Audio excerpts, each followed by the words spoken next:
매콤하지만 고소한 맛에 젓가락이 계속하는 방탄소년단 전국의 불마요 들기름 막국수. 지금 바로 알려드릴게요. 메밀면은 먹고 싶은 만큼 삶아주시면 됩니다. 메밀면 삶을 때 중간중간 차가운 물을 부어주면 물도 안 넘치고 면도 탱글해집니다. 면이 다 삶아졌으면 찬물에 씻어서 전분기 없애주세요. 그릇에 들기름 4스푼, 참소스 2스푼, 다진 마늘 반 스푼, 불닭 마요 소스 1스푼, 불닭 소스 1스푼 넣고 잘 섞어주시면 양념장은 완성입니다. 다진 마늘이나 고춧가루는 취향껏 넣어주면 되는데 저는 불닭 소스가 매워서 고춧가루는 따로 안 넣었어요. 아까 삶아둔 메밀면에 완성한 소스를 부어주고 노른자를 하나 올린 뒤 김자반을 취향껏 뿌려주면 불마요 들기름 막국수 완성입니다. 일반 김가루보다 김자반이 훨씬 바삭하고 맛있어서 김자반을 추천드립니다. 노른자 터트려서 비벼 먹으면 더 고소해요. 노른자 때문에 면이 꾸덕하고 매운 소스랑 너무 잘 어울리는 게 순식간에 다 먹어버릴 수도 있습니다.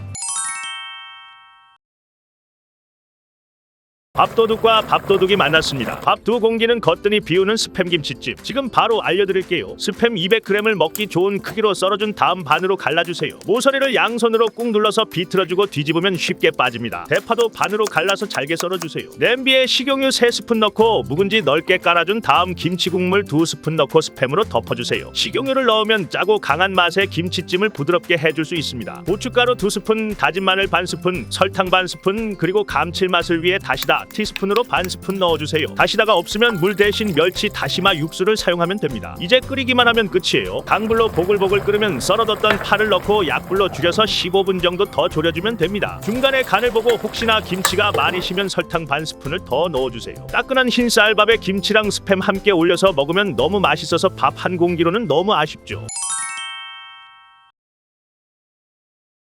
대박나는 칼국수집은 이게 맛있어야 하는 거 알죠? 밥 한 공기로는 아쉬운 마성의 겉절이. 지금 바로 알려드릴게요. 알배추 하나 밑동 제거하고 먹기 좋게 썰어주시고 쪽파 50g도 먹기 좋게 썰어주세요. 썰어둔 배추는 흐르는 물에 헹구고 10분 정도 물기 제거해주시면 됩니다. 그릇에 고춧가루 10스푼, 새우젓 4스푼, 다진 마늘 2스푼, 까나리 액젓 8스푼, 설탕 3스푼, 간생강 반 스푼 넣고 잘 섞어주세요. 혹시나 간을 보고 단맛을 조금 추가하고 싶다면 배 음료를 3스푼 정도 추가해주면 좋을 거예요. 물기를 빼둔 배추에 만들어둔 양념을 넣고 살살 버무려주세요. 잘 버무리다가 쪽파도 넣고 마저 비벼주고 통깨까지 약간 뿌려서 마무리하면 겉절이 완성이에요. 양념 자체가 맛있어서 밥이랑만 먹어도 맛있습니다. 먹기 전에 바로 만들어서 아삭하게 먹어도 맛있고 전날 양념만 먼저 만들어서 냉장고에 뒀다가 다음날 만들어 먹어도 맛있어요. 이거 하나만 넣어주면 냉장고에 오래 있어도 먹을 때마다 바삭합니다. 이제 멸치볶음은 이 레시피로 정착하세요. 지금 바로 알려드릴게요. 마른 팬에 멸치 300g 넣어주고 계속 볶아주세요. 7분 정도 볶아주면 멸치가 바삭해집니다. 7분 정도 볶았으면 빈 접시에 잠깐 멸치 옮겨 담고 키친타올로 마른 팬 닦아주세요. 팬을 한번 닦아주면 멸치 비린내를 줄일 수 있습니다. 잘 닦은 팬에 식용유 3큰술 넣고 볶아둔 멸치 넣고 설탕도 1스푼 넣고 볶아주세요. 청양고추도 적당량 넣어주면 매콤해서 좋습니다. 마요네즈 1스푼 넣고 코팅하듯이 볶아주세요. 마요네즈 넣고 코팅하듯이 볶아주면 냉장고에 두고 오래 먹을 수 있어요. 올리고당 2스푼 넣고 볶은 다음 식감을 위해 견과류도 약간 넣어주면 멸치볶음 완성이에요. 이렇게 만든 멸치볶음은 하나도 안 비려서 좋고 마요네즈 덕에 오래 두고 먹어도 맛있답니다. 이제 묻히지 말고 이렇게 드셔보세요. 칼로리가 적어 부담없는 가지볶음. 지금 바로 알려드릴게요. 그릇에 간장 1스푼, 고춧가루 1스푼, 다진 마늘 반 스푼, 굴소스 1스푼, 올리고당 1스푼, 소금 3꼬집 넣고 섞어주면 양념은 완성입니다. 가지는 꼭지 부분 제거하고 반으로 썰어준 뒤 반달 모양으로 썰어주세요. 양파 반개, 대파 적당량, 청양고추 하나도 어슷썰기로 썰어주세요. 프라이팬에 식용유 2스푼 정도 넣고 들기름도 1스푼 넣어주세요. 양파랑 대파 먼저 넣고 볶아서 향부터 내주겠습니다. 양파가 투명해지면 가지 넣어주고 소금도 3꼬집 정도 추가로 넣고 볶아주세요. 가지가 부드러워지면 만들어둔 양념장, 청양고추 넣고 센 불에 빠르게 볶아주면 됩니다. 불 끄고 취향에 맞춰 참기름도 추가해주면 가지볶음 완성이에요. 양념장에 묻혀서 약간 매콤하고 따뜻한 밥이랑 같이 먹으면 이 요리도 밥도둑 가능한 거 맞죠? 오이지 이제 이렇게 드셔야 합니다. 식감이 매력적인 오이지 무침. 지금 바로 알려드릴게요. 오이지 3개를 흐르는 물에 한 번 씻고 양끝을 조금 잘라낸 뒤 먹기 좋게 썰어주세요. 쪽파도 2뿌리 정도만 잘게 썰어주세요. 그릇에 오이지를 넣은 다음 물 500ml를 넣고 짠맛을 없애줄게요. 너무 오래 담아두면 짠맛이 다 빠져서 밍밍하고 맛이 없어지니 10분에서 15분 정도만 두면 됩니다. 물은 버리고 면보에 오이지를 담아준 뒤에는 힘껏 비틀어 짜주세요. 물기를 최대한 없애줘야 오이지의 꼬들꼬들한 식감이 만들어져요. 그릇에 오이지를 담고 넣고 고춧가루 1스푼 반, 설탕 1스푼, 쪽파 1스푼, 참기름 1스푼 넣고 조물조물 무쳐주세요. 다진 마늘 1스푼, 올리고당 1스푼, 통깨 1스푼 넣어서 마저 무쳐주면 오이지 무침 완성이에요. 오독오독한 식감이 너무 재밌고 물에 담궈둔 덕에 짠맛도 덜해서 좋아요. 그냥 밥 반찬으로 먹어도 맛있고 비빔국수에 넣어 먹어도 새콤달콤 맛있습니다. 이제 감기약 먹지 마세요. 천연 감기약 그 자체인 배수. 지금 바로 알려드릴게요. 1살 미만 아기들은 이 레시피에서 꿀이랑 생강을 빼고 조리해주면 됩니다. 생강은 얇게 썰어주고 대추도 반을 갈라 씨를 제거해서 준비해주세요. 대추 하나는 토핑용으로 돌돌 말아서 얇게 썰어주면 됩니다. 배는 깨끗하게 씻어서 뚜껑 부분 썰어내고 십자 모양으로 칼집을 넣어준 뒤 숟가락으로 속을 적당히 파주세요. 너무 많이 파더라도 생강으로 구멍을 막아주면 되니 괜찮습니다. 밥솥에 배, 생강, 대추, 배 과육들 넣어주고 꿀 2스푼, 물 200ml를 넣고 배 뚜껑을 덮어주세요. 이제 일반 백미로 30분 정도 취사해주면 됩니다. 만능찜 모드를 사용해도 되는데 찜 모드를 사용하면 밥솥 사양에 따라 시간이 다 다르지만 백미 모드로 하면 사양에 상관없이 30분 정도면 완성할 수 있어요. 채망에 배를 눌러가며 즙을 잘 걸러준 뒤 돌돌 말아 썰어둔 대추 띄워주면 배숙 완성이에요. 꿀이 들어가서 더 달달하고 알싸한 배숙은 따뜻할 때 먹으면 더 맛있죠. 따뜻한 배숙 먹고 올겨울 건강하게 보내봅시다. 이 라면이 말레이시아의 시장에서 이렇게 팔고 떼돈을 번다고 합니다. 맵찔이도 충분히 도전 가능한 불닭오믈렛. 지금 바로 알려드릴게요. 냄비에 물 500ml 넣고 물 먼저 끓여주세요. 물이 끓으면 불닭볶음면 사리를 넣어 익혀주세요. 물 조금 버려주고 불닭소스 넣어서 비벼주면 됩니다. 다른 그릇에 계란 4개, 우유 3스푼 넣고 잘 풀어주세요. 계란말이용 팬에 라면을 펼쳐주고 계란물을 면발 사이사이에 잘 부어주세요. 계란이 익는 걸 기다리는 동안 치즈 1장, 소세지 하나 중앙에 잘 올려준 뒤 계란을 익혀주시면 됩니다. 계란 바닥 부분이 익어서 잘 떨어지는지 확인해주고 계란말이 만들듯 말아주세요. 소세지랑 치즈가 중앙에 잘 오도록 말아주면 됩니다. 마저 노릇노릇하게 잘 구워서 위에 김가루까지 뿌려주면 불닭오믈렛 완성이에요. 위에 뿌려진 김자반이 포인트. 김자반이 많을수록 맛있습니다. 치즈랑 소세지 덕분에 매운 게 중화돼서 매운 걸 못 먹는 사람도 도전해볼 수 있습니다.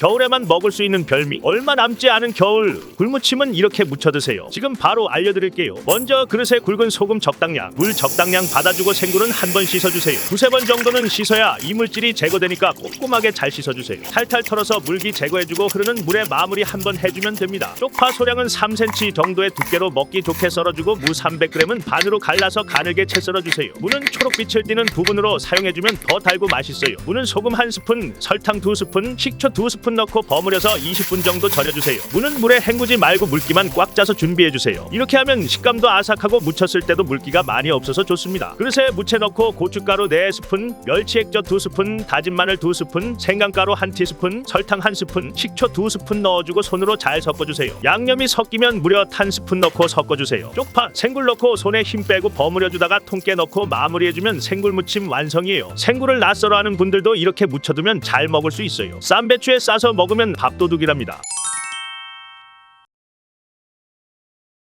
이제 사 먹지 마세요. 대박집 조림무의 비결 알려드립니다. 집에 무가 있다면 꼭 해드셔야 하는 참치 무조림. 지금 바로 알려드릴게요. 무 350g은 껍질 먼저 벗긴 후 2cm 간격으로 썰어서 반토막 내주세요. 냄비 바닥에 무 깔아주고 조청 크게 2스푼 넣어서 버무린 뒤 15분 정도 절여주세요. 이렇게 하면 모양도 안 흐트러지고 먹을 때도 쫀득하니 맛있습니다. 절이는 과정에서 나오는 수분은 조리할 때 그대로 활용해줄게요. 절인 무에 고춧가루 2스푼, 마술 3스푼, 진간장 4스푼, 국간장 2스푼, 멸치 육수 300ml 넣고 강불로 끓여주세요. 멸치 육수는 코인 육수를 활용하면 편합니다. 참치 작은 캔 1캔은 기름 빼서 준비해주고 중불로 조절한 뒤 참치 1캔 넣어주세요. 무가 보일 정도로 국물이 졸아들면 약불로 줄여주고 10분 정도 더 끓여주시면 됩니다. 기호에 따라 파나 청양고추도 추가해주면 매콤 칼칼한 참치 무조림 완성이에요. 부드럽게 으깨지는 무의 감질만 나는 참치까지. 이제 무조림 레시피는 이걸로 정착해보세요.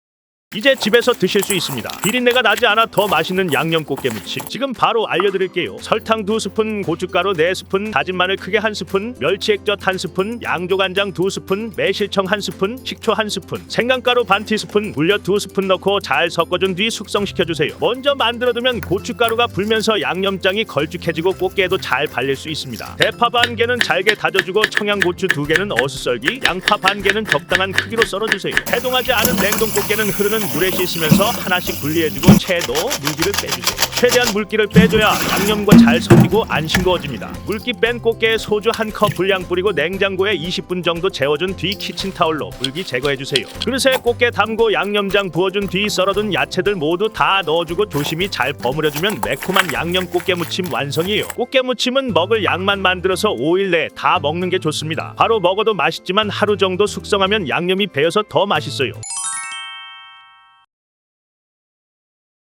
아직도 식혜를 사드시는 분이 있으시다면 오늘 영상 꼭 보셔야 합니다. 집에서 간편하게 만든 수제 식혜 지금 바로 알려드릴게요. 백미는 종이컵으로 2컵 사용해주겠습니다. 쌀은 3번 정도 씻어서 꼬들하게 고두밥으로 지어주고 시작하시면 돼요. 밥이 다 되면 한번 저어주고 그대로 물 2.5리터를 붓고 엿기름 티백을 4개 정도 넣어주세요. 이제 보온 기능을 사용해 8시간 정도 보온해주세요. 저녁에 해두고 다음날 아침에 보면 좋습니다. 밥솥 뚜껑을 열었을 때 밥알이 20개 정도 둥둥 떠올랐으면 잘 된 거예요. 엿기름 티백은 젓가락이나 숟가락으로 조심스럽게 건져주고 건진 티백을 꼭 짜서 남은 국물까지 아낌없이 넣어주세요. 깊은 냄비에 모두 부어주고 설탕 5스푼, 소금 반 스푼, 다진 생강 티백에 넣어서 하나 넣어주세요. 설탕은 3스푼 먼저 넣어보고 취향에 맞춰 더 넣어줘도 되고 생강은 특유의 알싸함이 싫다면 굳이 안 넣어도 됩니다. 강불에 5분 정도 팔팔 끓이고 거품이 많이 생기면 거품들은 모두 걷어주세요. 베란다에 식혀뒀다가 냉장고에 넣어두고 시원하게 먹으면 수제로 만든 달달한 식혜 완성이에요. 사먹는 식혜랑 맛이 비슷합니다. 엿기름 티백만 있으면 집에서도 이런 식혜를 만들 수 있다는 게 신기하지 않나요? 오늘의 요리가 도움이 되셨다면 좋아요, 구독 눌러주세요.